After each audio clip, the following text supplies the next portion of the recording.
Standing. I know, yeah. Yeah, bless them. Are we going live in 8 seconds? Oh, possibly. I think they're going live before they come to us. We'll see. They're saying, so... Kevin? Yeah. Keep talking for a sec. Hello. Oh, okay, great. I can take out one earpiece. Class. Kevin, I can't hear you at all. I have nothing in my ear. He says, that sucks. Let me be your interpreter. Right now. Oh, now I can hear you. Yeah. Yes, I can. Thank you. Amazing. It's good to hear me.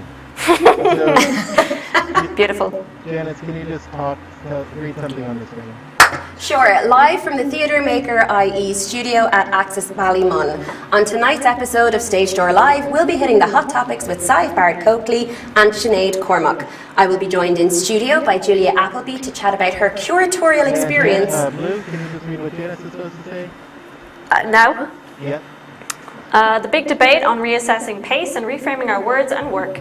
This is Stage Door Live for the 16th of June 2021. Blue, can you take a step backwards? Right there, perfect. Okay. Back to your new spot. Class. So just staying here forever. Stay there forever, don't move. Okay. Power pose. We might need to get coasters. Oh my god, Kevin, can we get Stage Door Live coasters? Oh, yes, please. I feel so tall because I'm wearing wedges. I need taller shoes. At least we're, coordinated with the Navy. Nice.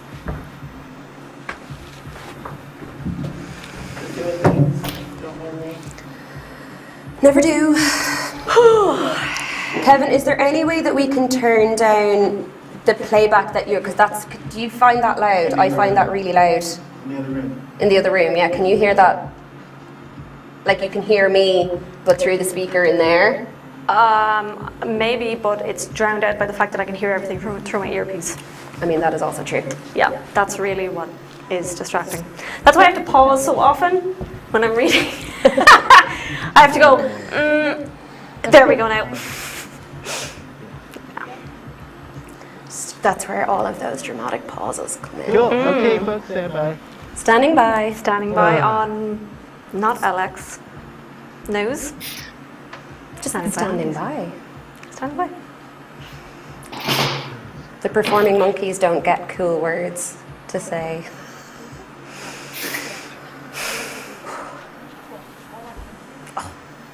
Oh, I keep forgetting.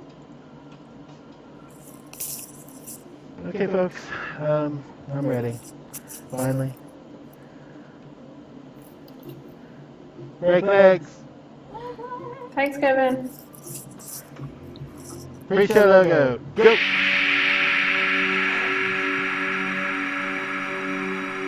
Stand by, Janice.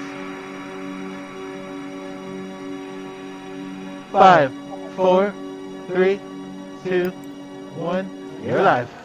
Live from the TheatreMaker.ie's studio at Access Ballymun. On tonight's episode of Stage Door Live, we'll be hitting the hot topics with Saif Barrett-Coakley and Sinead Cormack. I will be joined in studio by Julia Appleby to chat about her curatorial experience on the Lasta Festival 2021. And finally, our panel will be completed by Angus Og McNally for the big debate on reassessing pace and reframing our words and work. This is Stage Door Live for the 16th of June 2021. Stand by. On tonight's episode of Stage Door Live.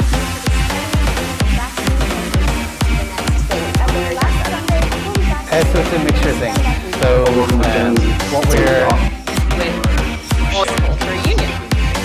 give you a bit of time, give you a bit of space, I think to think. Which is crucial to our identity. Coming back to you. You're live. Welcome to Stage Door Live. I'm Janice de Bruyne. Thanks to the support of Access Ballymun and Dublin City Council, we're broadcasting from the TheatreMaker.ie studio at Access Ballymun, part of the Access Media Hub. We've got a great show for you tonight, but before all that, let's take a look at the top news stories from our news producer, Blue Hanley from Irish Theatre This Week. Take it away, Blue.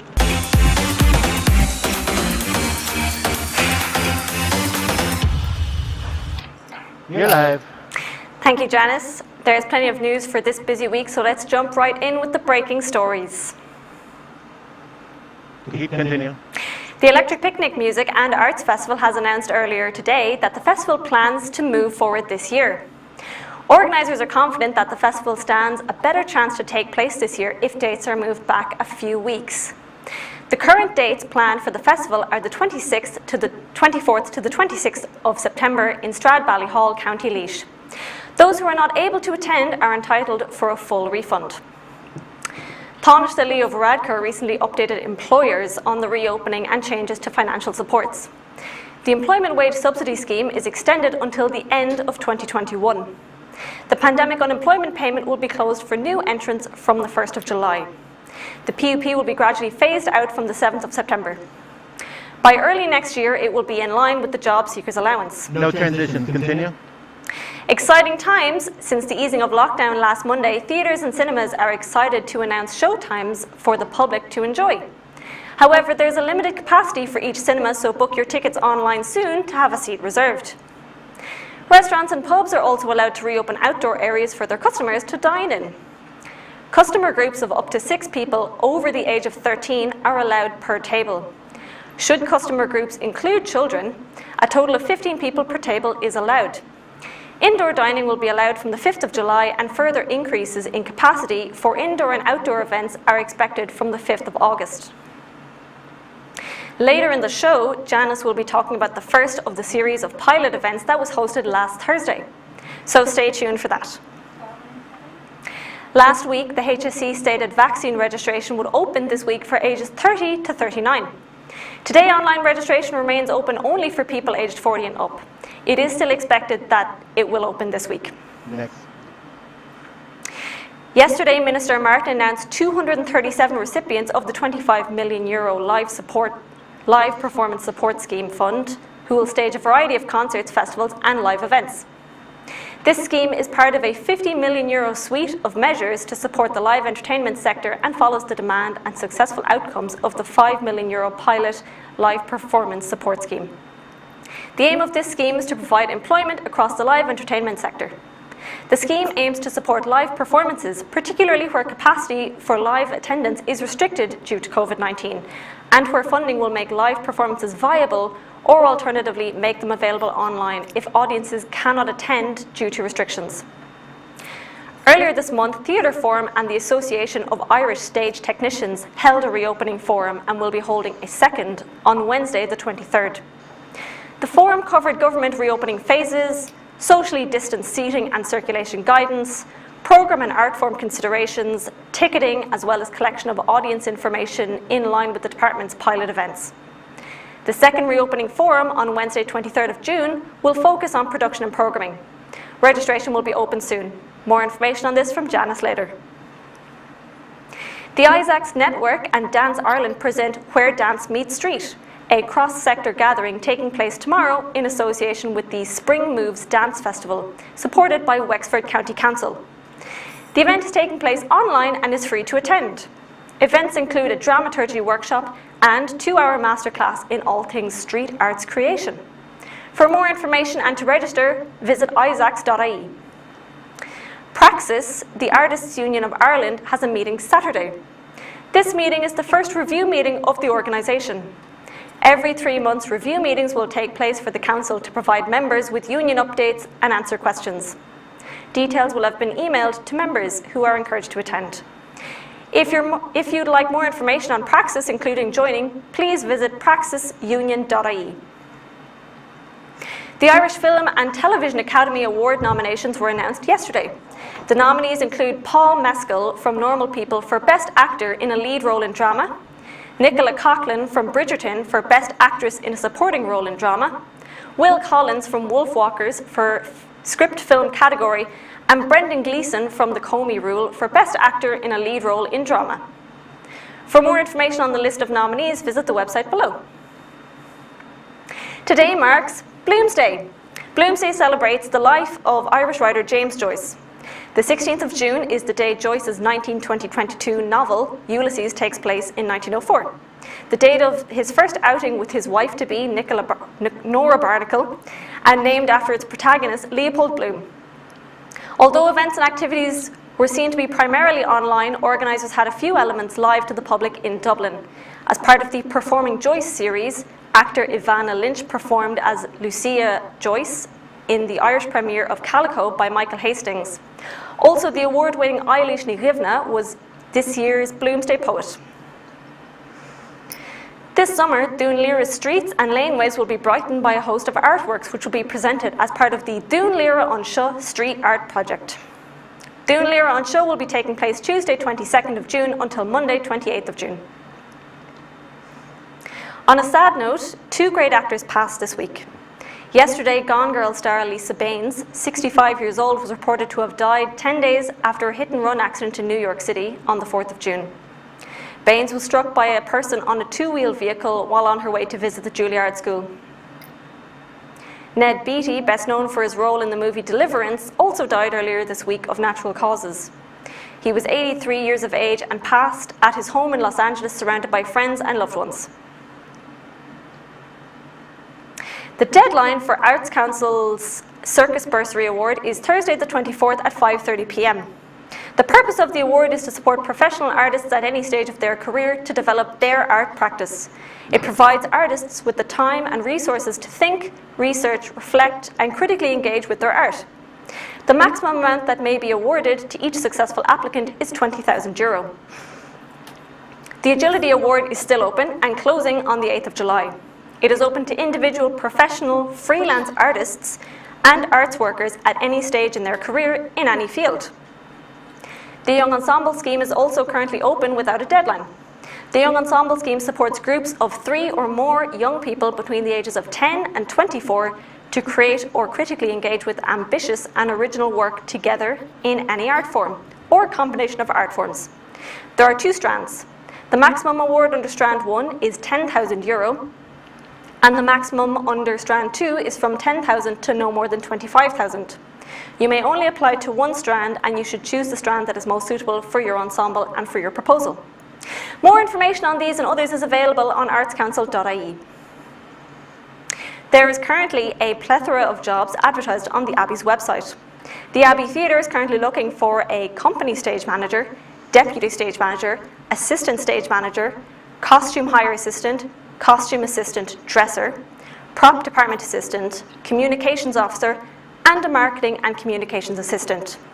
The deadline for all of these is Friday coming at 5 p.m, with the exception of communications officer, marketing, and communications assistant. The deadline for these 2 is Thursday, the 24th of June at 5 p.m. Dublin Theatre Festival is currently seeking a box office assistant manager. This is a seasonal position. The closing date for applications is 5 p.m. on Wednesday, the 23rd of June. Applications will be accepted by email and should be submitted to recruitment@dublintheatrefestival.ie. If you have an arts event which you think might benefit from support from RTE, you can apply to RTE Supporting the Arts. Each year, RTE supports local and national arts events throughout Ireland through media partnerships and widespread cultural content across their platforms, including Radio 1, Lyric FM, Radio na Gaeltachta, RTE 1 and 2, and via RTE Orchestras. In addition, RTE supports events by offering promotional airtime on RTE radio and television. For more information, check out Supporting the Arts on about.rte.ie or email sthearts@rte.ie. Phoebe and Show currently has a residency opportunity open for applications. Cuirtar fáilte ribh alíontóirí garmúla gníomhacha gur simló iartas a chur isteach yeis chonaitheachta le Phoebe and Show lúnasa 2021 go 2022. Applications are welcome from professional theatre set designers who work in an interdisciplinary form or from an ensemble of artists. Deadline for applications, welcome Oscuelga or in English, is Friday week at 5 p.m. Information available on phoebe.ie. Galway Dance Project has a pilot residency scheme for dance artists. The residency will take place in Galway Dance Project's newly acquired studio space in Terryland House, a self-contained 1,000 square foot dance studio. There is currently no deadline to apply. There are currently 6 1- or 2-week residencies available. 3 of these residencies will be supported by a stipend of €500. More information available on galwaydanceproject.com. The deadline for Galway Theatre Festival General Manager is creeping up. Applications close Friday week, the 25th of June. Information is on the Galway Theatre Festival website. We also have another Galway job posting. Galway Arts Centre is seeking to appoint a head of visual art and curator who will play a key role as part of a small team at Galway Arts Centre. Application deadline is 5 p.m, Wednesday the 30th of June 2021. For more information or to submit a CV and cover letter, email Tara O'Connor, the General Manager, tara@galwayartscentre.ie. The Lear has a number of short courses coming up over the summer. There are 2-day courses including Technology and the Stage and week-long courses including Introduction to Stage Management and Technical Theatre and Introduction to Costume Design. More information is available on thelear.ie. The Playhouse Derry is seeking applications for the position of Head of Engagement and Head of Development. Deadline for both is Monday, the 21st of June at 5 p.m. Full recruitment packs with the full job descriptions are available on their website, derryplayhouse.co.uk. The new International Performing Arts Institute offers a number of courses including diplomas in theatre directing, movement directing and arts management. Their next upcoming programmes start this month and August of this year. More information available on their website, nipai.org. That's it for the news this week. Thank you for joining us. TheatreMaker is here to support you and your projects. Don't forget to send in your press releases and show announcements to news@TheatreMaker.ie for consideration to be published on our website and on our online programming. Stand by. If you find value in Stage Door Live, please help us grow by letting your friends and followers know. If you're watching on Facebook, hit that follow button and give us a like. Take a moment to share this live feed with your friends and followers right now. If you're watching us on YouTube, make sure to give us a thumbs up, subscribe to our channel and click that bell to keep updated on our new and exclusive YouTube Stand by, content. Sive and Sinead. We'll be back with you in a second. Conversations about Irish theatre, now and into the future. Jenna, 3, 2, 1, you're live. A big thank you to everyone who has supported us from the very beginning and each step along the way. If you like what we're doing and would like to show us some love, there's plenty of ways to do so. Become a patron of TheatreMaker on Patreon or check out our store filled with loads of Oscuelga products. All proceeds from these sales go directly to support the work we're doing, so please do consider becoming a patron. We're posting a link in chat now and it will also be in the description after the show. Stand by.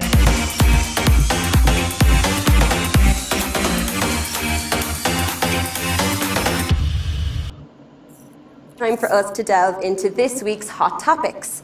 Every week we invite 2 guests to join me in picking through the latest breaking news topics, the good, the bad and the downright grisly. Don't forget, as we throw through the headlines, we want to hear from you watching at home, so please be sure to pop your thoughts in the comments below. Before we get to those headlines, allow me to introduce our first 2 guests. Sinead Cormac and Sive Barrett-Coakley. Sinead is a theatre maker and performer, currently working on developing a new show using sensory theatre techniques for an intimate audience. Sive is a stage manager and co-artistic director of Alsa Productions. Welcome to the show, guys. Thanks for joining me this evening. Thank you. Hi, Janice. How are things down in Carlow, Sinead? Oh, it's cloudy, but it's grand. And We're what all recovering from the Arts Festival. Well, sure, this is it. And how about Cork, Sive? How are things down there? Good, yeah, we're gearing up for the Midsummer Festival. Well, we're actually in the middle of it, so it's all go. This is true. We've just had Sinead who's been working on the Carlow Arts Festival. Now you're handing the baton over to Sive who's working at the Cork Midsummer. I love it. This is fantastic. So let's get on to the news topics, shall we? So on Monday, we reported that a recording of the first reopening forum, hosted by the AIST and Theatre Forum on June 9th, is now available on theatreforum.ie, where they're also providing the guidance documents shared by the panel of experts. A second reopening forum will take place on the 23rd of June with a focus on programming and planning, and registration for that is to open soon. Certainly, events like this are quite helpful. What do you think, Sive? Yeah, I mean, Theatre Forum have just done a really brilliant job of providing information to the sector, because there's been so much uncertainty, and I think it's really reassuring, especially for freelancers maybe who aren't attached to a venue like myself, to have a kind of centralized source that you can go to for information, because things are changing so quickly. So I think forums and events like this are really, really helpful, and it would definitely kind of help to sort of maybe ease a little bit of the kind of uncertainty and anxiety, as well as, you know, the excitement that we're all feeling about getting back to work again. Yeah, absolutely. And looking through kind of what was talked about and discussed at that forum, a lot of the stuff seemed to be around, organising seating and thinking about what your capacity for audiences and exits and all of those kind of things. So it seemed to be quite geared towards like venues and buildings. Sinead, do you think it was helpful for you, like Sive, you were unconnected to a building as such, but so as a freelancer, was it still very, very useful for you? Yeah, I find it helpful because there's certain things that you should probably just know as an artist, or at least have an idea of going in. Like just knowing that the capacity is not going to change for a long time. The social distancing is not going to change for a long time. So having an idea of if it wasn't financially feasible for you to do it last month, it still isn't. And having an idea of like when that might be and when it's going to change. And like Sive said, just knowing that there are people like Theatre Forum available, like they're great. If you email them, they'll get back to you, or they'll try to put you in touch with somebody who can help you. There's lots of information available on their website. The AIST are great as well. If you've got like a random specific question, they're quite helpful. So I think as long as we all continue in the industry to talk to each other, we can kind of get through it together. So more of these things, the better. Absolutely. You've touched on something there, both of you actually, about things are changing so fast at the minute, and I know with regards to the Carlow Arts Festival that had major ramifications where suddenly we had slight increase of capacity for certain events and we were able to release more tickets and that kind of thing. Do you think we should be having, or should we have more of these events happening? Like, is it something that should be happening kind of every month, every few weeks? What do you think, Sive? Well, I mean, there's pros and cons, I suppose. There is a bit of a fine line between, people getting a little bit overwhelmed, I think, by too much information, especially because, for the most part, all these events are online and the Zoom fatigue is real. So I think having the information like readily accessible and, like Sinead said, that communication goes two ways. So you can reach out to organisations like AIST and Theatre Forum if you have a specific question as well. And I think that's kind of equally as helpful as having more, information sharing events, because things are changing so quickly. Sometimes it's week to week. You can kind of reach the point where you're maybe at a bit of an overload of information, I've found. So I think, having that information just in like a centralized location where you can go and you can get the answers you need when you need them, I think is a really good way to go about it. Yeah, absolutely, for sure. And Sinead, I'm going to come to you on this next point. I know they've announced this next one that's going to be happening on the 23rd, and it has a slightly different perspective. It's going to be looking at things in terms of programming and stuff. What do you feel could be covered in that, or what do you think should be covered in these events that hasn't already been covered? Oh God, they've covered so much. I'm not sure. From an independent artist perspective, and also somebody who works as a stage manager as well, it would be helpful to have maybe a department type chat about certain things, but that might be more of an AIST individual departments. So like, what is the role changes for stage managers, for production managers? Have they changed? Have they not changed? Have they changed and we don't want them to change because it's being forced on us, or not? Or who's taking up the slack of things that is, because there's a lot more work. I think for the programming, I think even as an independent artist, I won't be programming a venue, but it's helpful sometimes to sit in and listen so that you even know, are they thinking 3 months ahead, 6 months ahead, a year ahead, 2 years ahead, 5 years ahead. So you're not kind of rocking up being like, hey, I have a show. But they've already programmed, or they're not ready for you, or, so you can kind of just get a bit of an in on what's happening and what sort of atmosphere and thing you're going into when you're trying to get stuff done. Fantastic, yeah, great points, both of you, and always good to get the freelancers' point of view, because often it's quite tricky to get that point of view heard sometimes. So thank you both. We're going to move on to the next topic, which is the first pilot test event. So on Monday, we featured a report by Satisha Mohan on the first of a series of live test events at Ivy Gardens. The concert was attended by a live audience with strict COVID restrictions in place and seems to have been a success. Here's a short clip from Satisha's report. Let's have a look. The first live test event since the pandemic was held at the Ivy Gardens, Dublin, last Thursday evening. National Concert Hall organised Jameson McMorris' live standing-only concert as the first of the official pilot events supported by the government.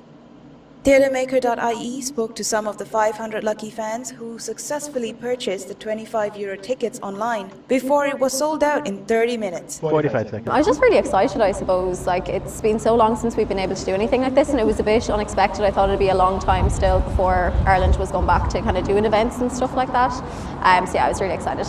So we've been trying on the website, and the website kind of went down and came back up, and then when we realised we had the tickets, Steve was actually out at work, so I left him a voice note with me screaming down the mic at him. So yeah, we just can't believe after all this time we're finally getting to go to a live gig. I checked Twitter and I thought, 15 seconds. I saw the amount of people that didn't get it, I was like, there's no way. 10. And then I saw that voice note and it was just screaming. I was like, she did not. 5, 4, yeah, 3, so we just can't wait to get in and finally see a concert, you know. What an amazing audience reaction there. People clearly so happy to be going to stuff. Long overdue, it feels like. Sinead, I'm going to come to you first on this one, because obviously you just stage manage a live event for Carlow Arts Festival, albeit in a field, and we were all sitting on hay bales. So what do you think about this live test event? Certainly slightly larger scale than what was going on in Carlow. Yeah, we only had 15 people, so yeah, it's a bit bigger. Yeah, it's a bit interesting. We were chatting about it just before we came on air. Not sure, they haven't released the report yet of what the data they were collecting in terms of, like, was there any testing of participants or anything like that. But so it'll be interesting to see what the results of those are and what the report says. I think it's good that they're doing test events. I think it's good that they seem to be looking out more to some of the European test events, like the one in Barcelona, and I think they've done some in the Netherlands, just to get it started, because it did seem for a while like we weren't going to be doing any test events for a lot longer. So it's good that they're starting to happen, but I'd be interested to see what happens with the next ones and how they amp it up, because that one was all outside and socially distanced, so it'd be interesting to see if the distance gets less or if there's mask less, and what are they testing to see how it goes. Absolutely. You actually bring me to my next question, which I'll bring to you, Si, which is how exactly do we measure the success of these events? My understanding is that there was no antigen testing for that specific event. So then how should we be measuring the success of these events? Si, what do you think?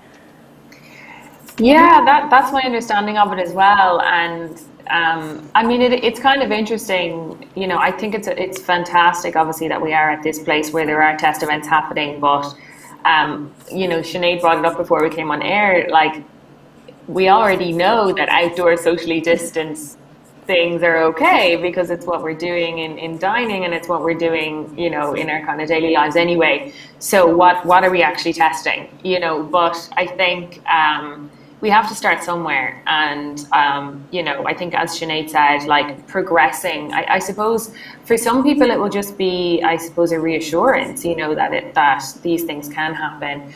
Probably for audiences as much as organisers, you know, because there is going to be a certain amount of caution among audiences. I mean, obviously you saw the people in those clips were so delighted to be at something, but there is going to be a certain amount of caution, I think, among audiences to return to gatherings of any sort. So I think even just having some examples that we can point to which are, you know, managed efficiently and safely, and that they're not resulting in any outbreaks or anyone getting sick, I think it'll be kind of reassuring for everyone, and hopefully we'll be able to progress us to a point where we can start if all goes trialing more indoor events as well. If all goes wrong. Yeah, absolutely. I'm certainly intrigued by what you're saying there, Sive, the point you brought up about indoor events, because you're right, we know that outdoor events are safe, and there's a little bit of, well, if it's okay for people up to groups of 15, we heard earlier, if there's children to be indoors in a restaurant, shouldn't we be testing events indoors? And the other thing that I'd like to bring up, what if it all goes wrong? Who's to blame? And I don't think this is quite being discussed anywhere, that at these test events, if there's a sudden spike in numbers or an outbreak, who's to blame? Is it the public? Is it the safety officer? What do you think about that, Sinead? Where do we even start having that conversation? Should we? I think the virus is to blame. It is a highly contagious virus, and there's only a certain amount. Like, the idea of a test event is it's a test. So you put in procedures and you think, okay, this we can do, this we can do, this we can do, and this is the aspect that we're testing. And sometimes tests, sometimes they go good, sometimes they go bad. So it's not, as long as there's not, a free for all where we just go, let's open all the doors and have a massive rave. I think it's something you have to think of it not so much as a failure as a learning experience. Okay, so that happened, then what do we do next? How do we adapt and change and learn from that so that the next thing we get a more positive thing, and then we can move forward from that. Absolutely, and I think caution is definitely key here, and I think there is a risk that we lose the run of ourselves. I know for me, at some of the events I was at, for the Carlow Arts Festival, I was just high on life, and I was like, more. So I think we're going to have to work quite hard to kind of sit on ourselves a bit and proceed with caution all around. Thank you, Sinead and Sive. Of course, you will be back with us later in the show for our final segment, the big debate. So please, everybody, stay tuned for that. And thank you so much, guys. If you haven't checked out our website recently, you're missing out. You can catch up on our blog posts, our latest articles, and TheatreMaker news at TheatreMaker.ie's. While we transition to our next segment, the feature story, let's take a quick look at the programming happening this week in Ireland and abroad. Monday, the Abbey's show One Good Turn will be performed live. One Good Turn will be running until Saturday 26th. Monday, the Abbey's show One Good Turn will be performed live. One Good Turn will be running until Saturday 26th. The in-person tickets are currently sold out, but you can watch the live stream Friday 26th and Saturday 27th at 7:30 p.m. One Good Turn will also be available on demand 27th of June until the 10th of July. Book your tickets on abbeytheatre.ie.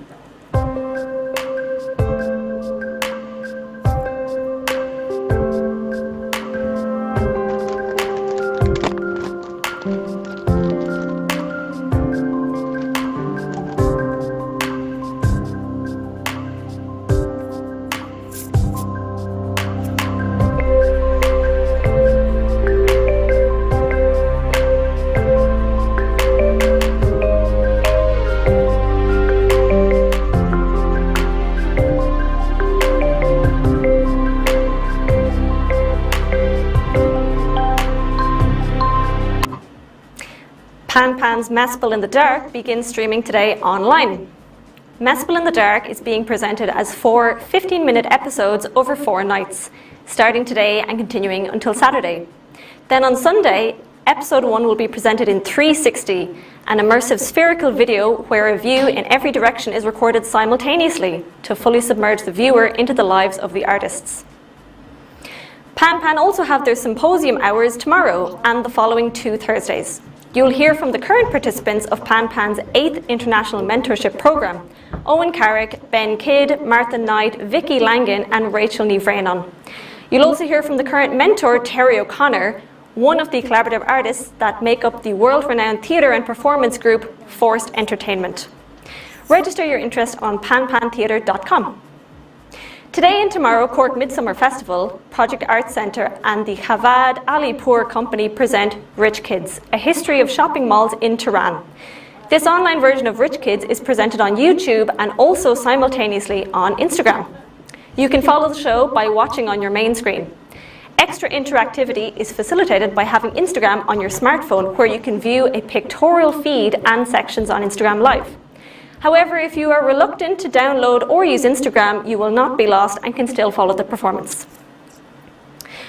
Project Arts Centre's Luminous Void is coming to an end next week. Luminous Void, 20 Years of Experimental Film Society, is an overview of the 20-year history of Experimental Film Society. The exhibition's performances and visual art concludes on the 25th of June, while their guest curator programme ends Saturday. Tickets and information for both of these available on projectartcentre.ie. Bewley's Cafe Theatre has been presenting a series of outdoor performances for small audiences in historic Dublin locations. Next Please is the second instalment in the series and open today. It will be running until the 26th of June. 1 minute. Tickets are available on Eventbrite and more information is available on bewleyscafetheatre.com. Janice, can you hear me? The Clonmel Junction Arts Festival 2021 Okay, cool. is set to return the first week of July. And can The you new hear pop-up me as festival well? is aimed to last for about a week at the Junction Dome, County Tipperary. In a programme featuring theatre, music, visual arts, literature and art trails, the festival explores the identity of Clonmel with a variety of events both in town and online.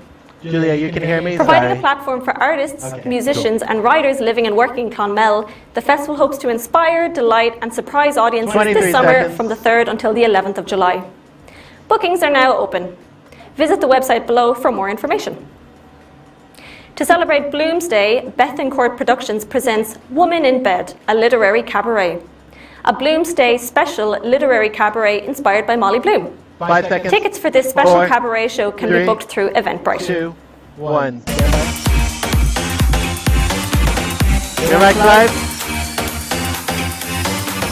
And you're live. For this evening's feature story, I am very excited to talk all about Lasta. Presented as part of Brightening Air Cushcame Cuillig, Lasta is nationwide 10-day season of arts experiences for children and young people and promises to be a fresh, fun, diverse, accessible and exciting festival of events. They will deliver for the first time a national arts programme curated entirely by young people. I am thrilled now to be joined by theatre maker Julia Appleby, who is a curator for Lasta with the Pavilion in Dunleary and is going to tell us all about it. Welcome to the show studio. Absolute pleasure to have you with us. How's it going? Good, delighted to be here. Thank you so much. Now, before we get going, I have to say this because I know there are a lot of people out there who will know what I'm talking about and understand. We have something in common. Which is, we were both production officers with ISDA, the Irish Student Drama Association. It's so mad, I couldn't believe when you told me. Yeah, so we did that this year, which was so exciting to be a part of. Obviously, a lot of contingency plans with it this year, but it was all online. But yeah, it's so mad. You obviously had a very different experience to me with it. Yes, and definitely a tiny gap of years between your experience Not at and all. my experience. Only a decade, but I can't imagine what this year must have been like. Just wow, having to move everything online, and such a huge part of it is obviously, meeting people from other universities and colleges and stuff. Yeah, it was definitely very different and quite sad in that way, not being able to kind of meet everyone, but there was some good parts to it. It kind of meant you got to see all the shows, which is sometimes not the case at ISDA, and there might be a show that wins everything and you're like, why did they win? Absolutely, every year there's always that one show that wins everything that nobody got to see because it was sold out. Exactly. So that's the beauty with the live, you can go and see it. So that was a really great aspect of it. Yeah. And another good part of it was we got to do loads of online events and panels and stuff like that. So there was kind of a way to get involved, even if you weren't there, which you might not quite get because obviously ISDA is in a different college each year and you have classes to attend. So things like that were great to kind of experience, but hopefully ISDA will be in person next year. Yeah, I mean, one of the few silver linings. There are some silver linings that came out of this pandemic, and certainly the fact that you were able to go to all of the shows is one of those. So we'll take that. Absolutely. So moving on to what we're actually here to talk about, which is Lasta. Can you tell us how you came to be one of the young curators for Lasta? Yeah, so the applications came out. I actually saw the Town Hall Theatre one first, and then I realised this is happening across the country. And my local theatre Pavilion were also looking for young curators, so I just saw it and I applied. I was so excited by it. And yeah, we had an interview process, which was kind of difficult. Wasn't too hard, but you had to basically come up with 5 events, who's your target audience, what's your marketing for that target audience, and then that was the interview process. And I think within a day they announced who it was, and you literally get started like the following day.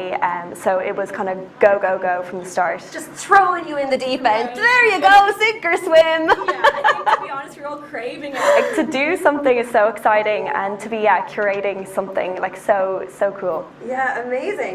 So let's get into the nitty gritty now a little bit. What wonderful events have you been working on for LASTA? Yeah, so I am curating with 2 other people in the pavilion. So my main focus was theatre. So I programmed a lot of that.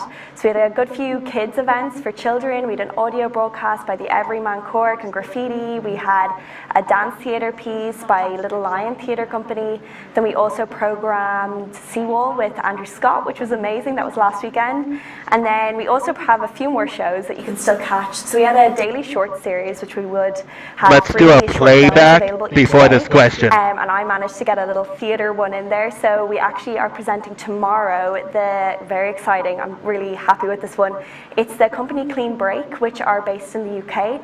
They are 2 women prisoners who set up the company in 1979. They wanted to bring the stories of women in prison to a wider audience, and they have remained true to this ever since. So they create incredible work that's just so important, I think, to be seen. So we are presenting a short film, which was a play, adapted into a short film called Sweatbox on tomorrow.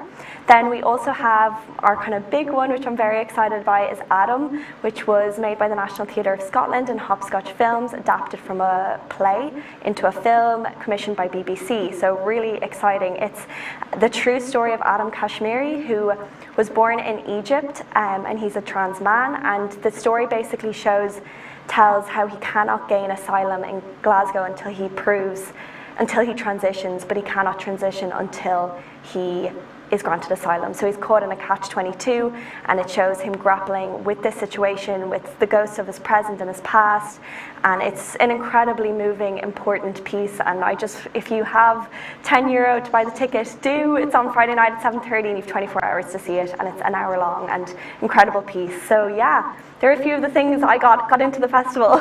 Wow.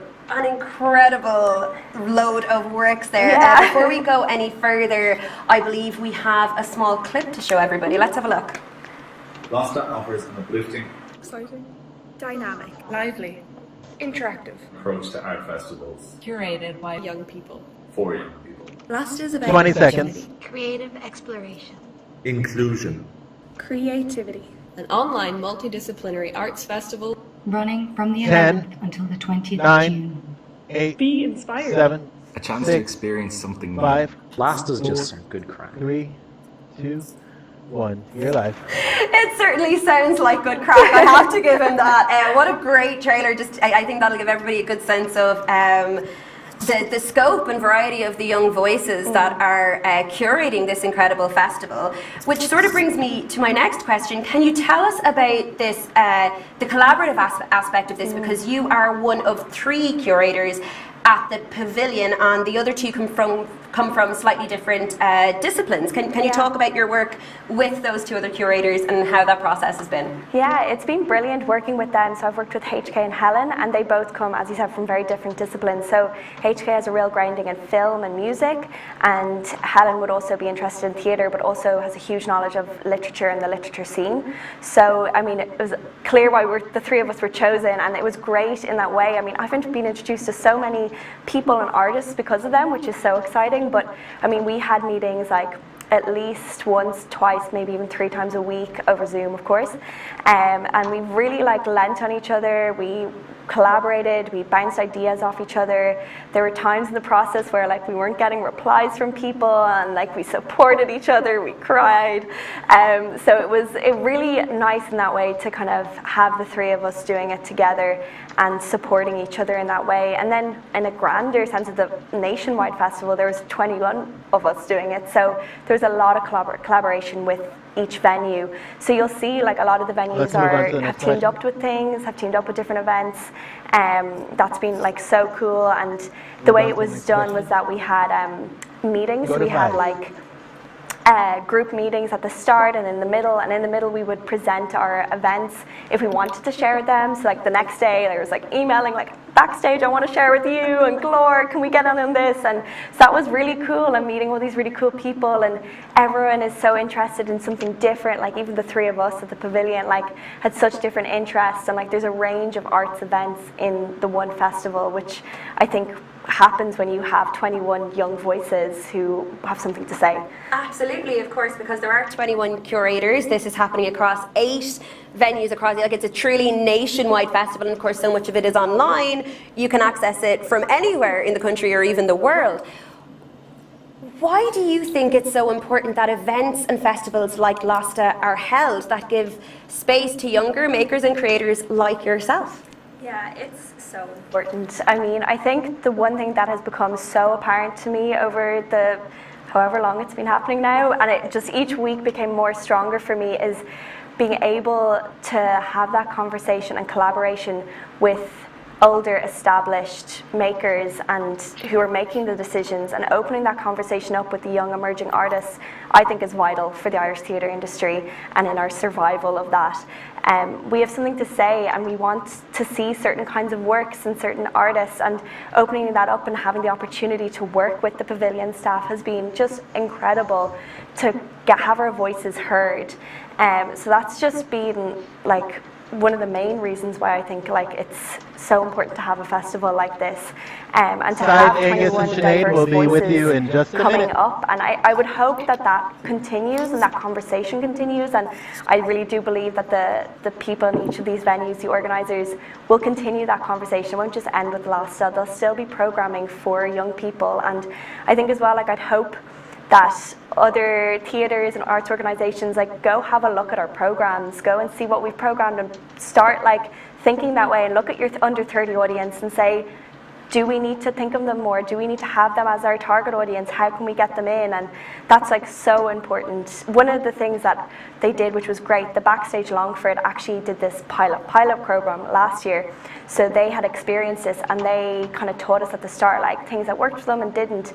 And one of the things they said to us was they went into schools and surveyed what they wanted to see, and teenagers wanted to see work that wasn't made for them, that was about serious subject matter. And like, I mean, it's kind of obvious, but it was also quite surprising for me, and something that we kept coming back to. Like, they want to see important work, and I think when you actually look at today's young people, we are so politically engaged, and we can access anything we want with the click of the button. We can learn about anything, we can experience anything we want on the internet, and I think we need the arts to reflect that and to like incorporate our voices into it. So I think, yeah, an arts festival made by young people, I think it's great, and I think it's great if we listen to that and keep acting, you know, with that, and keep moving forward with our voices being heard. Also, if you look across all the venues, it's very affordable, which is so important for young people. We're on a major budget. Like in the pavilion, nothing is more than €15. Mostly it's €5, €10, or a lot of it's free. And if our arts isn't a priority for you as a young person, you're probably not going to spend a lot of money. I mean, €25 for a show, that is our leap card for the week. So like it can be really tough to make those choices. So making it affordable for young people and having that conversation as well has been really great with the venues, and seeing it across the 8 venues that it is an affordable festival is really exciting. So yeah, more young people festivals curated by young people would be great. Absolutely. You bring up a few points, and it's kind of obvious. As you said, it's an obvious thing, but it's not an obvious thing. Asking young people what they want to see, how is that such a revolutionary idea? No. And yet it is. And certainly, you know, if we get the audiences in when they're young, they'll stay, and thus there is a path to growing our theatre audience for the future. Thank you so much for joining me in the studio this evening, Julia. It's been such a treat. LASTA runs nationwide until the 20th of June as part of Brightening Air Cush Came Quillig. You can find all the information you need at brighteningair.com, and you can check out paviliontheatre.ie for the events Julia has been talking about. If you find value in Stage Door Live, please help us grow by letting your friends and followers know. Behind the scenes. If you're watching on Facebook, hit that follow button and give us a like. Take a moment to share this live feed with your friends and followers right now. If you're watching us on YouTube, make sure to give us a thumbs up, subscribe to our channel, and click that bell to keep updated on our new and exclusive YouTube content. Creating live content is a costly endeavour. If you'd like to help us keep the conversations going, please hop on over to our Patreon page, where you can become a patron and gain access to exclusive patron-only content. Patreon.com/TheatreMaker.ie's. 30 seconds. You can find us on most social media, Facebook, Twitter, Instagram and YouTube at TheatreMaker.ie's. 15. Catch 14, additional news, 13, blogs and sector 12, coverage on our website, 10. TheatreMaker.ie's. Watch this space. There's more 5, exciting content 4, on the way. 3, TheatreMaker.ie's. 1.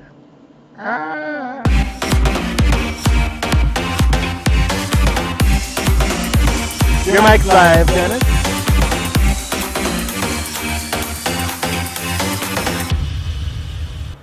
For our final segment of the evening, we would like to welcome you to The Big Debate.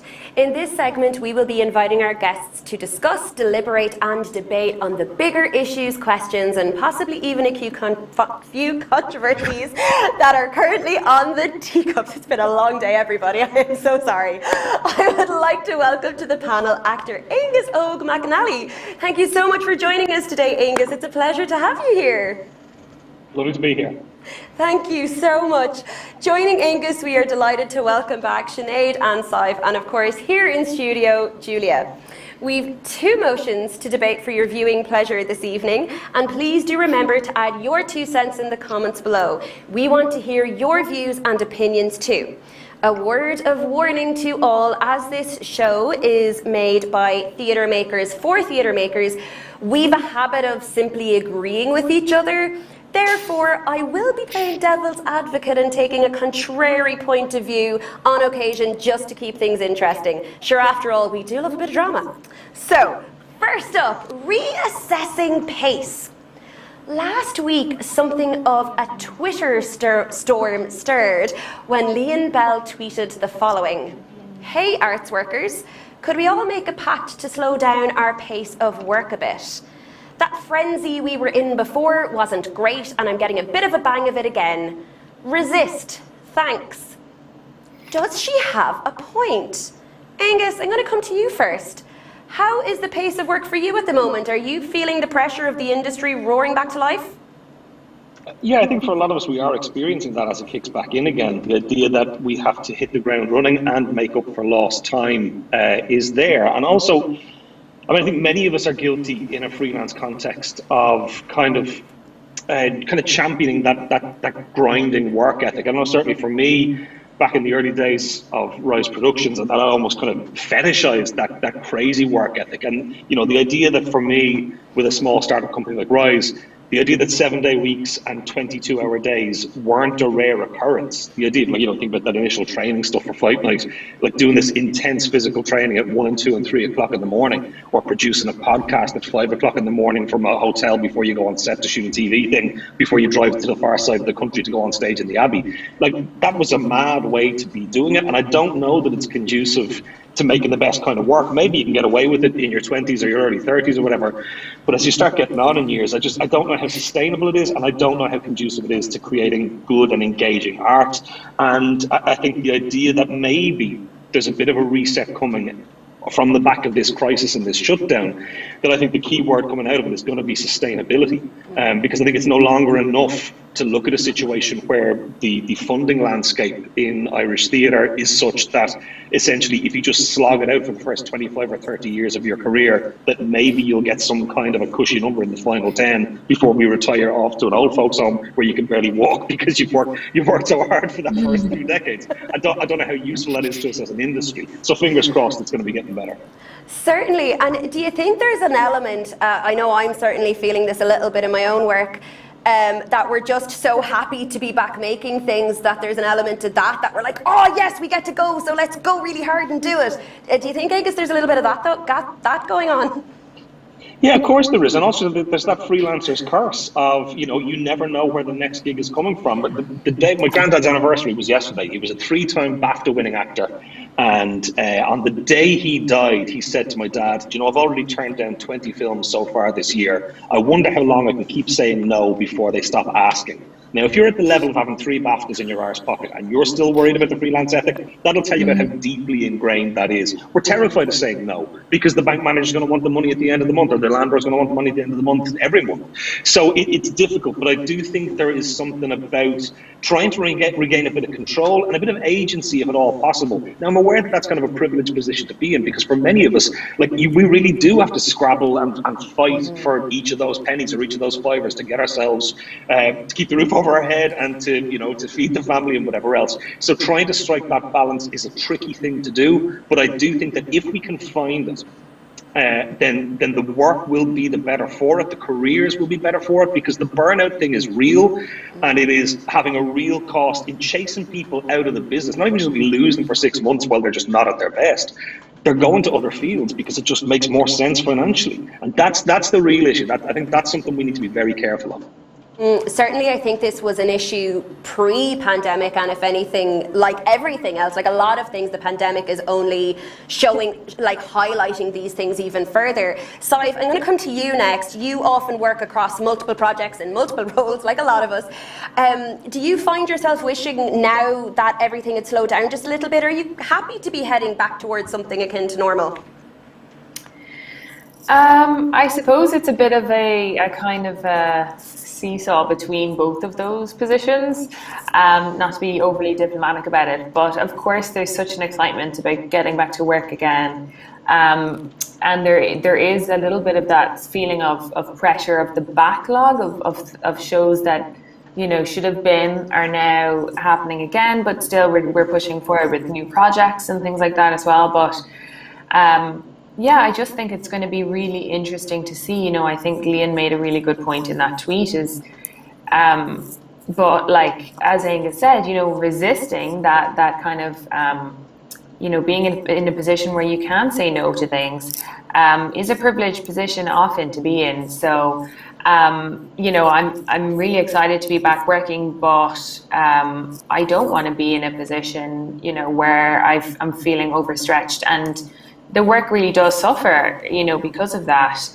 So I think it's going to be really difficult, and there needs to be a kind of a larger infrastructural, it's not just up to the individuals. There has to be really a kind of evaluation of the whole sector to see how can we make it more sustainable for everybody. But it is true that often it is freelancers who really hit that burnout position because the fear, as Angus pointed to, of saying no, and that one day people will stop asking. That's a really real fear. So I think we have had time to kind of reflect a little bit and contemplate. So it'll just be about trying to keep that awareness going forward and supporting each other to try and keep it sustainable.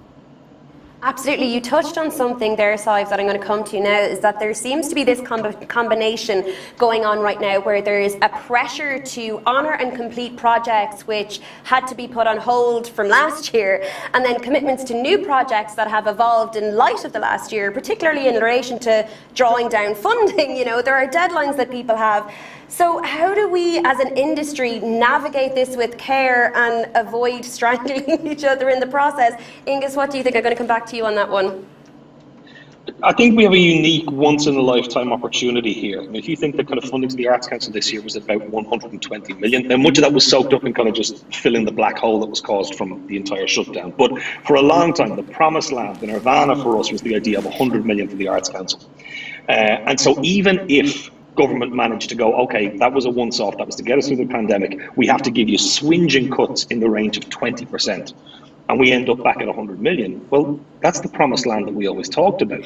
So there is a real chance that coming out of this, we finally get to that thing of, doubling arts funding in 7 years.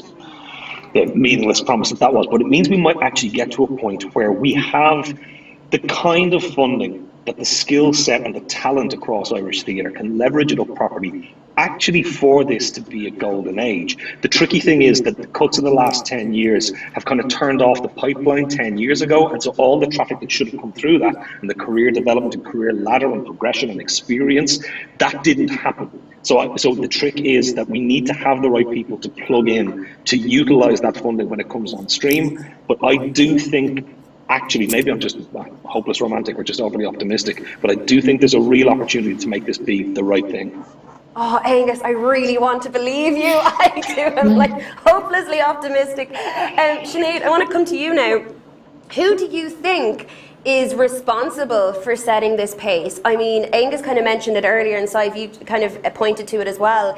Is it a collective decision as an industry? Is that even possible when you're staring down the barrel of deadlines set by an organisation or a building? And particularly as freelancers, how do we do that? I think it's on everyone. I think it's unfair of venues to expect you to go in and put up a full show in 12 hours when really it should take 24. I think that they have to realise, and maybe COVID restrictions will benefit that in a weird way, because there's going to be departmental bubbles. So I can't be marking a stage in the dark as a stage manager while there's a light and focus happening above my head. Hopefully that stuff will stop happening or be less of an issue than what it was, because there's always that fight to get everything in the least amount of time. And I think we need to acknowledge and say out loud, actually, we need more time. There's, maybe you're working on a project and they're saying, here's your 3 weeks rehearsal, and you say, actually, I need 6, or this is not going to be good enough. And it's really hard to do, and it's probably not always going to be successful. You might not get the money, you might not get the time, but I think we need to start saying it and saying it out loud so that people will eventually hear it. And if everybody, if you're honest, if you have a full script and you have 3 weeks, we all would like more. So why don't we ask for more? And if we all keep asking, maybe they'll start to realise, and then but it is tricky because, as I think it was Emma O'Grady said, this industry can't afford itself. So there's that tricky balance. But the other thing I'm hoping that will help is if the universal basic income comes in, it might give us a bit of breathing space, that we're not falling into, as Angus said, the freelance curse of, I have to take this gig because I don't know when the next one's coming. You might be able to have a rest in between, or not quadruple job, or more than that job.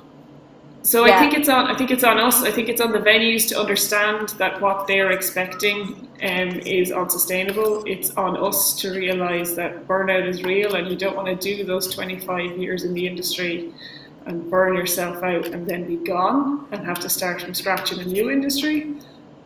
I think it's on companies to respect their staff and to make sure that their staff are looked after and have the basic things like enough time to sleep.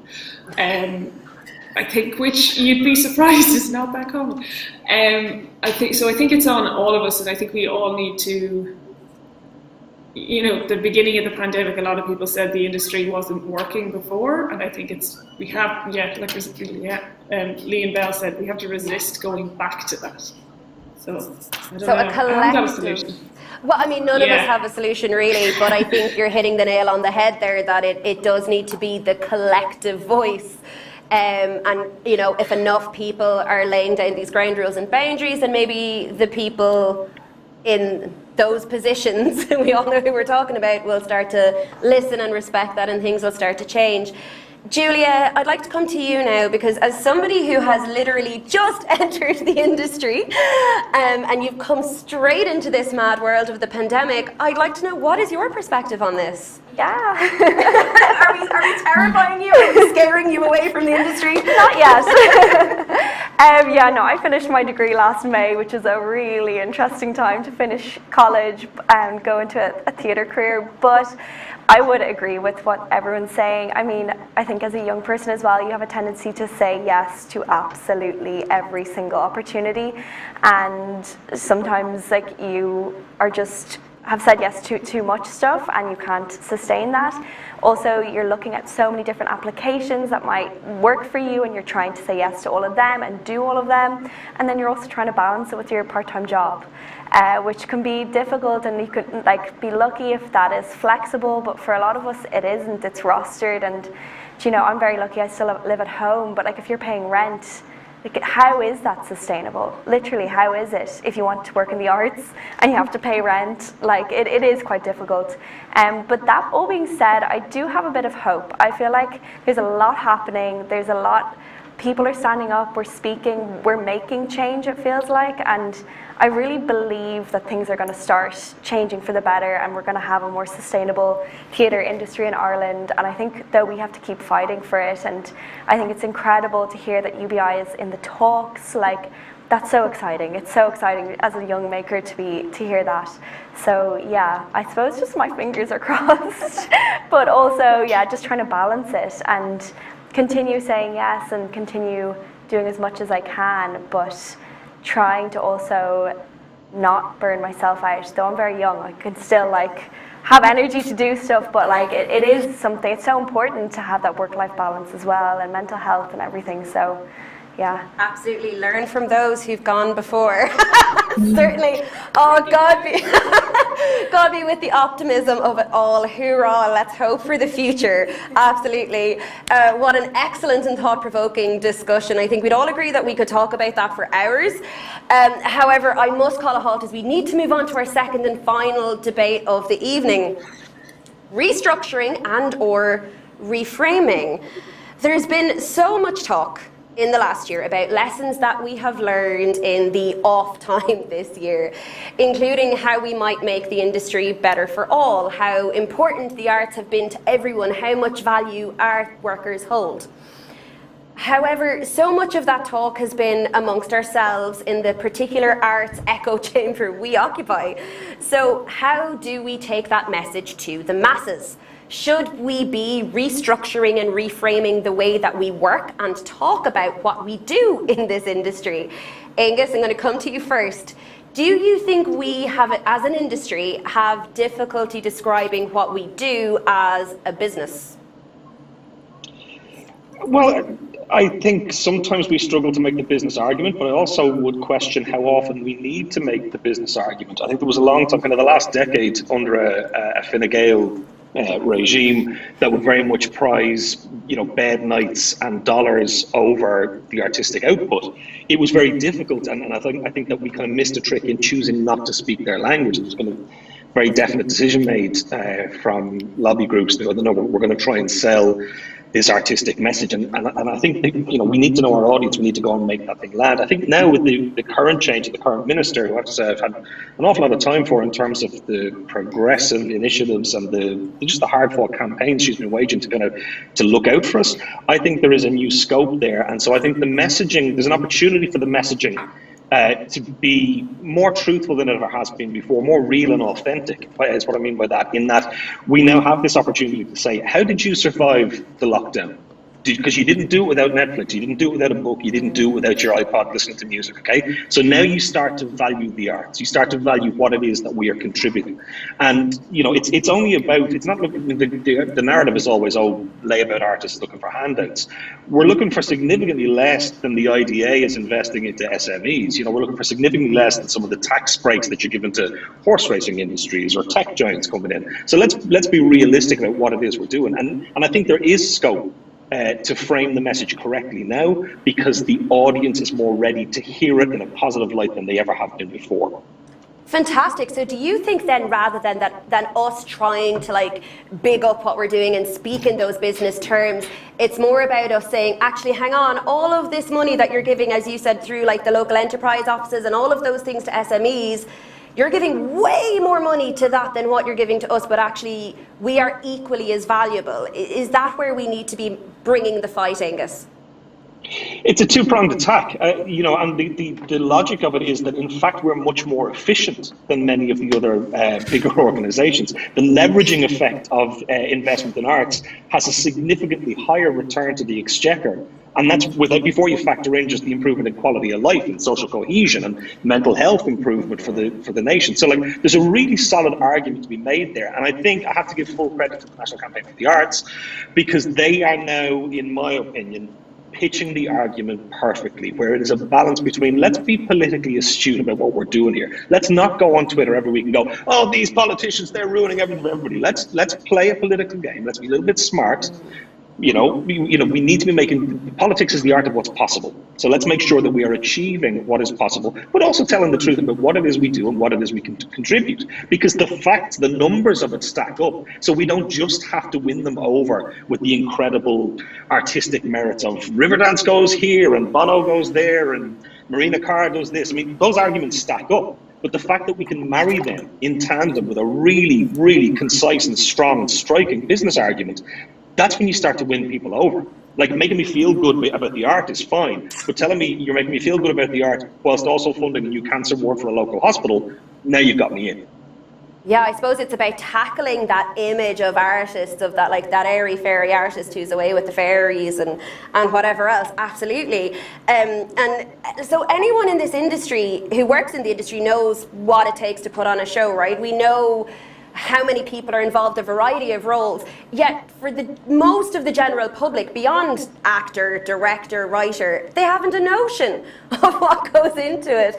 And this year we all experienced some of the ramifications of that. You know, the fact of some of those like grants that came out for certain things. So I'm just wondering, how do we change that? Sive, I'd like to come to you on this one. Yeah, I mean, I would possibly even argue that some people in the industry still don't know what it takes to make a show. You know, we're only recently seeing things like the term arts worker being included in things like bursary opportunities. You know, I think even the sector itself was very artist focused, and the kind of remit of the artist was quite narrow for quite a while. So I think that's something that we need to look at internally, and I think a lot of progress has been made there in even just the last few years in terms of acknowledging all of the people involved in all areas of the industry and equally valuing the skills and expertise of all of them.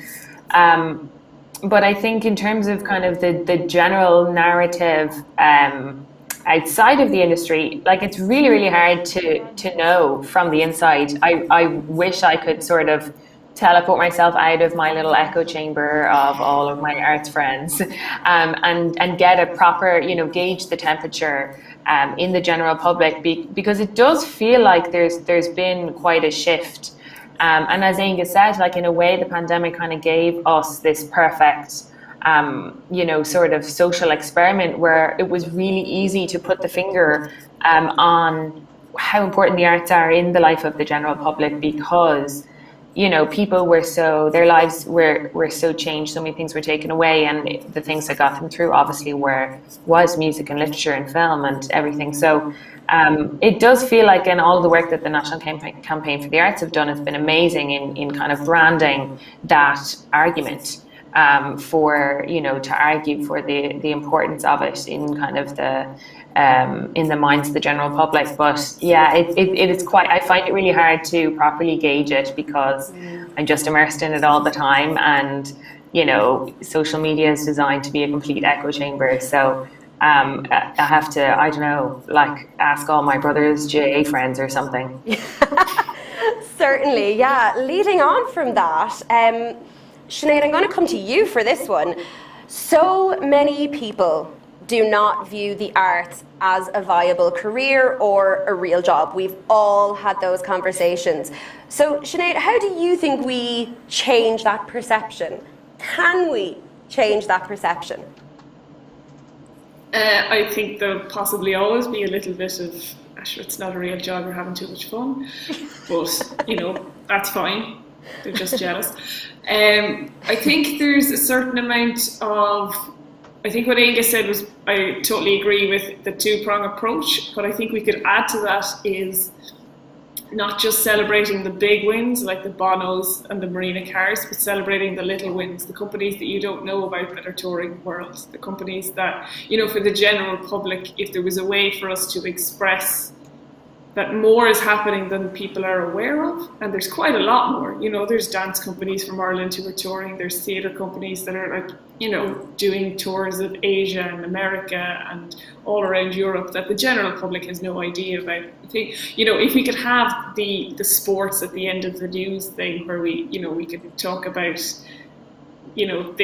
these people are going here and this art is happening here, and our musicians are doing this and our authors are doing this, and not just when they win the Booker Prize, but before they win the Booker Prize and all the way through. I think that would potentially show people that we do exist before you become Bono.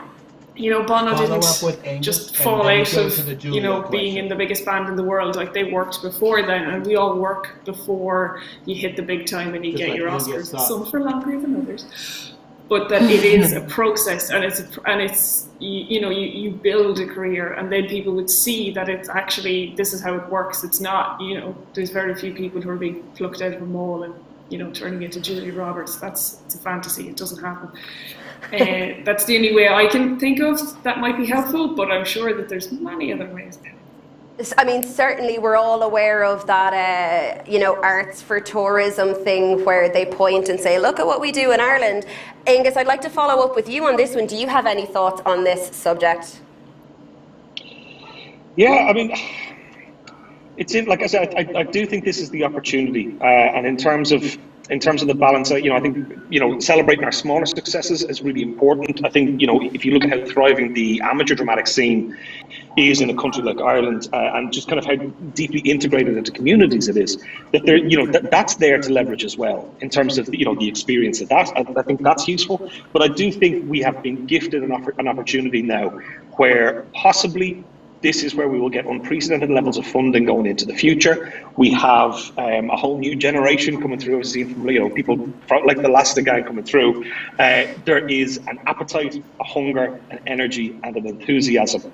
And I think we can basically just light the fuse on this and see what happens if finally, for the first time ever, we have adequate levels of funding, and marry that then in with the basic income as well, which I think is going to be really significant, because when you look back at that period in the mid-1990s where that generation of the Jimmy Fays and the Marco Rose and the Carl Shields came through, there was kind of an ethic or an ethos there where you could fund stuff off your dole and still be able to pay the rent and still be able to feed and just go and make shows out of it. And it feels like maybe there's a time, if the UBI element comes in for the arts, that maybe there's the opportunity to do that again, to remove that stress. So much of our creative energy is burnt up on going, how do I cover the rent this week? How do I get off that shift in the bar to make it to that audition? How do I take the time away from the office job to actually sit down and finish writing this piece?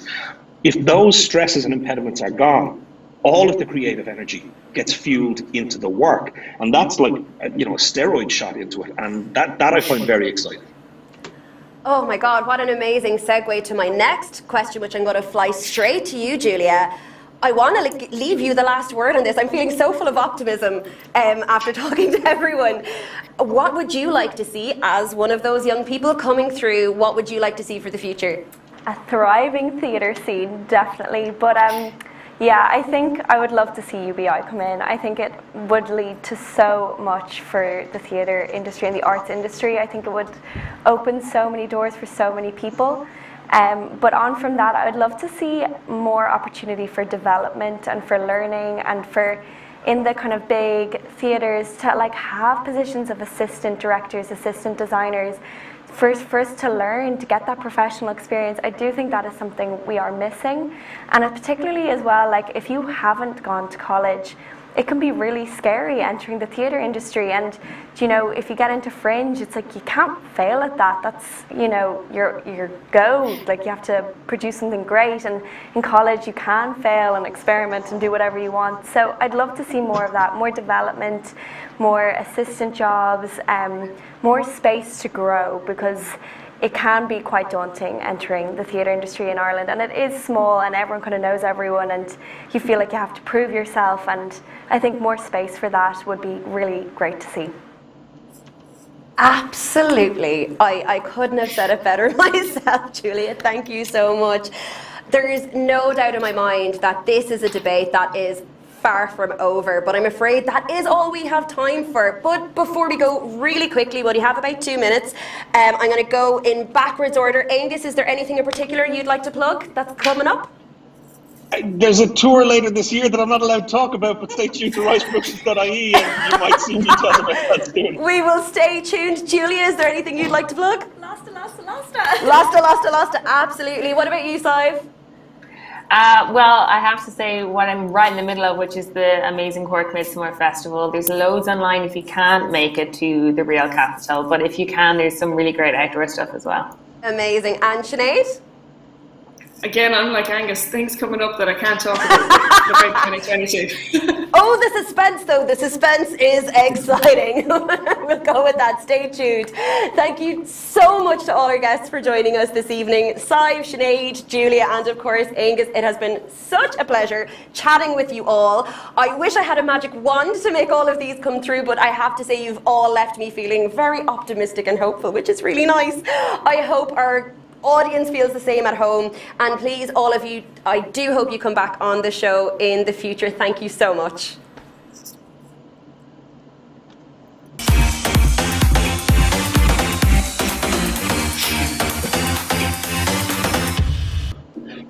This week I was drawn to Lian's Bell tweet and the discussion around it.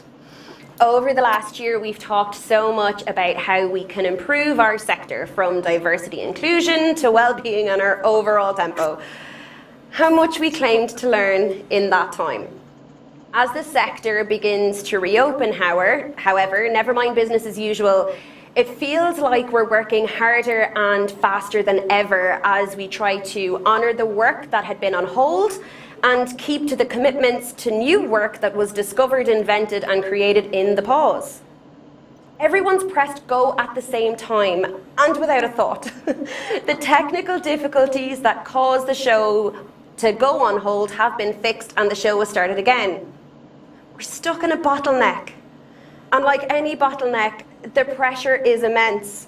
Tensions are high and we're all still processing and dealing with the trauma that's been wrought in the last year. There's no question at all that we're so happy to walk into the dressing rooms and onto the stages that we love so much. We are making work again. I hate to be a buzzkill, but I can't help but feel we need a minute. We need to understand everything that the last 16 months has taught us. Deadlines are deadlines, and work is work, and it will be made, and that is brilliant. But while we all try to navigate this crazy moment in time, we must remember that we are all feeling the same pressures and tensions. We should, where we can, be kind to each other and ourselves. We must put all that we've learned into practice. Take a moment and breathe, which is exactly what we're going to do now. With the help of Access Breathe and Chandrika Narayan Mohan's Engine of Love.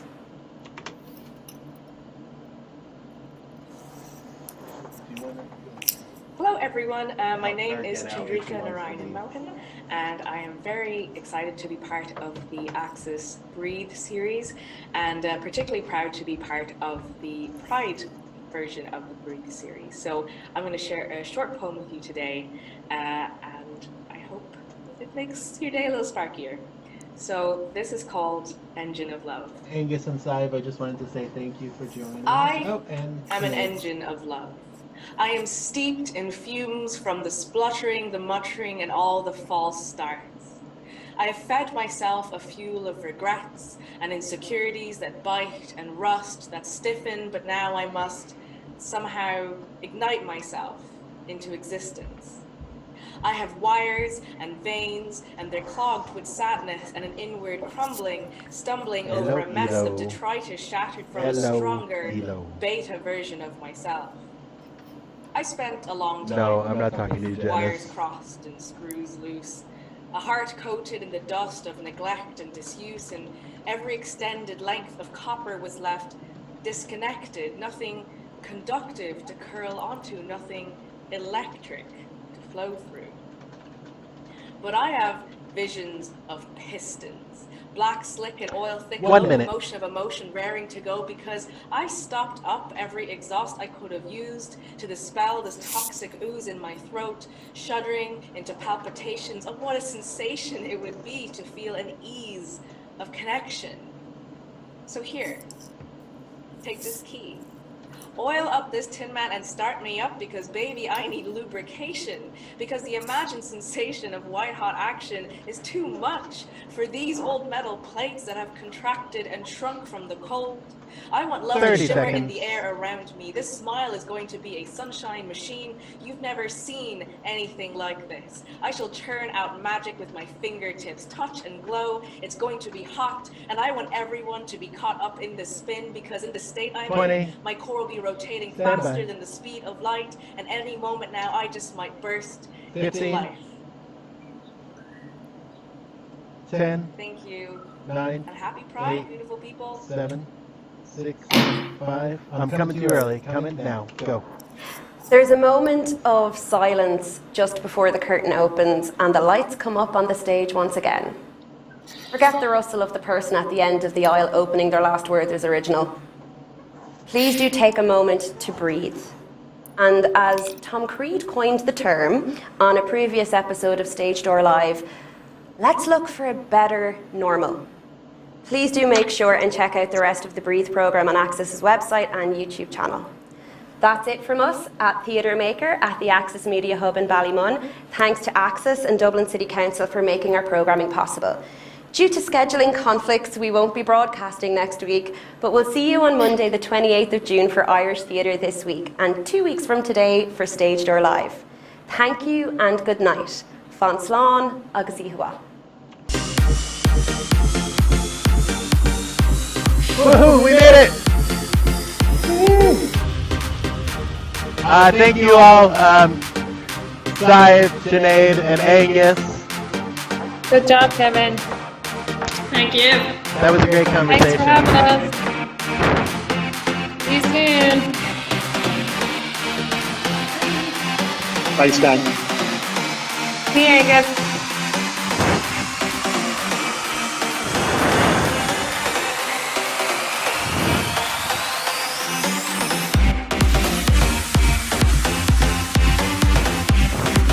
Well, that's that. Hey, Elo, are you still there?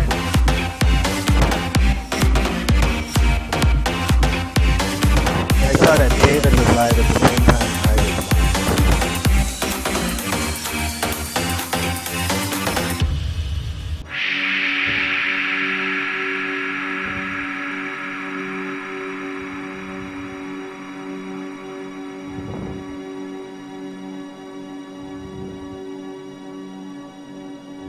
Hello. Stopping the stream.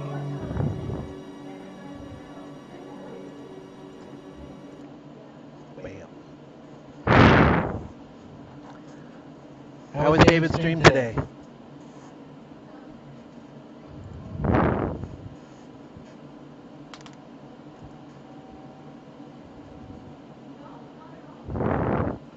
So what you're seeing in the top left-hand corner is, it's not actually the multi-view, that's what the guests see behind the scenes. Yeah, IRL, it's my IRL. And then the right side is the program feed, and then bottom left obviously is control room, and then me on the bottom right. Because I use so many outputs for the screens and for the guests, I'm unable to export a multi-view from my main VMix system to the other one. So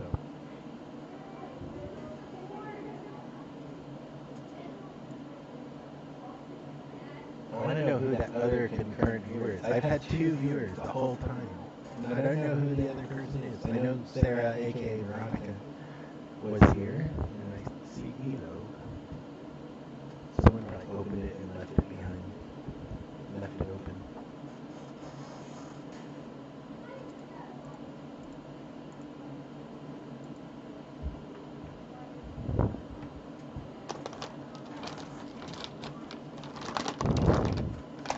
Thanks, Elo.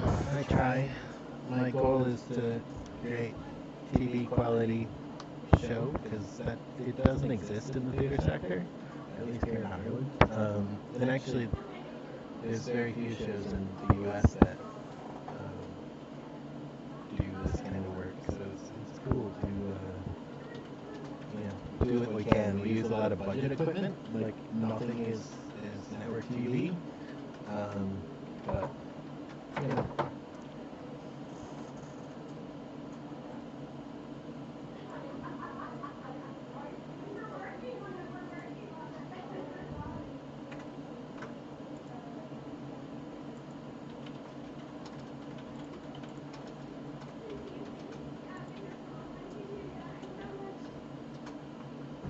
Thank you.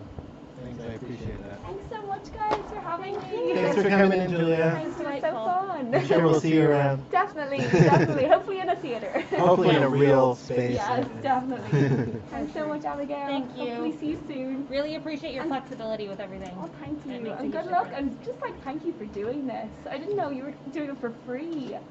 It's incredible. Yeah. I'll be spreading the word to Thank you. everyone. Thank you. Appreciate that. Thanks so much, guys. Thanks, Bye. Cool. Alright, thanks for watching. I'm gonna disconnect this feed because I actually have to pack up the studio, the control room today, and bring it to a commercial job that I'm working on starting tomorrow. Yeah, I might be able to stream some of that. We'll see though. Well done, Dennis. I fucking love Cool. that show. I'm gonna disconnect. I'll see you guys later.